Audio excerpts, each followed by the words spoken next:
টাঙ্গাইল ৮ আসনের সাবেক সংসদ সদস্য জোয়াহিরুল ইসলামের বাসা দখল করে আলোচনায় এসেছেন কথিত সমন্বয়ক মারিয়াম মুকাদ্দাস মিষ্টি। অবশেষে গ্রেপ্তার হয়েছেন। তাকে ৪ দিনের রিমান্ডে নিয়েছে পুলিশ। মিষ্টি পরিণত হয়েছেন টক অব দ্য টাউনে। টাঙ্গাইল থেকে নওশাদ রানা সানভীর তথ্য ছবি নিয়ে ডেস্ক রিপোর্ট।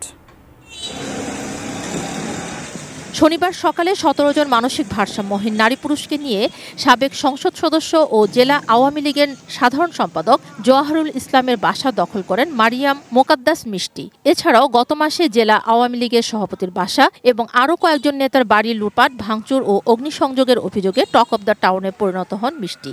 তার কর্মকাণ্ডের পক্ষে তিনি সাফাইও গিয়েছিলেন। তখন বোল্ডোজার দিয়ে ভেঙে দিতে চাইছিলাম, পরে ভাবলাম যে না ভেঙে সমাজের কল্যাণে যদি খাটানো যায়, এর জন্য না ভেঙে এখানে রাস্তার অসহায় পাগল বৃদ্ধ মানুষদেরকে আইনা রাখলাম, যে না ভেঙে একটা দেশের একটা কাজে লাগাই। সাধারণ মানুষের দেওয়া যায় না, তবে আওয়ামী লীগের দেওয়া জায়েজ আছে।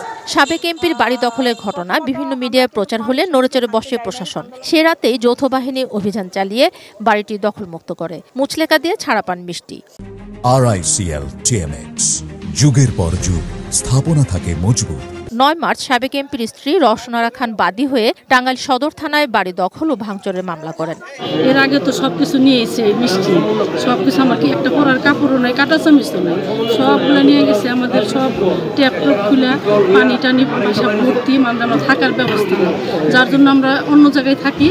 কিন্তু এই সুযোগ নিয়ে সে আমাদের বাসাটা এইভাবে পাগলের আখ্যানা করেছে। মামলার ১ নম্বর আসামি মিষ্টিকে তার আকুরটাকুর পাড়ার ভাড়া বাসা থেকে গ্রেপ্তার করে পুলিশ। সোমবার আদালতে তোলা হলে ৪ দিনের রিমান্ড দেন আদালত।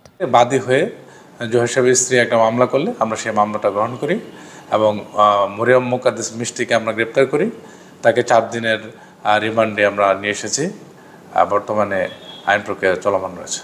আলোচিত মারিয়াম মোকাদ্দাস মিষ্টির বাড়ি টাঙ্গাইলের বাসাইল উপজেলার যোশীহাটি গ্রামে। বৈষম্য বিরোধী ছাত্র আন্দোলনে সক্রিয় ছিলেন তিনি। আন্দোলনের সময় নিজেকে পর্দায় রেখে অনেকের দৃষ্টি কাড়েন। ফেসবুকে নানা রকম পোস্ট দিয়েও বিতর্কিত ছিলেন তিনি। Mirza Monalisa, desk report, ATN news.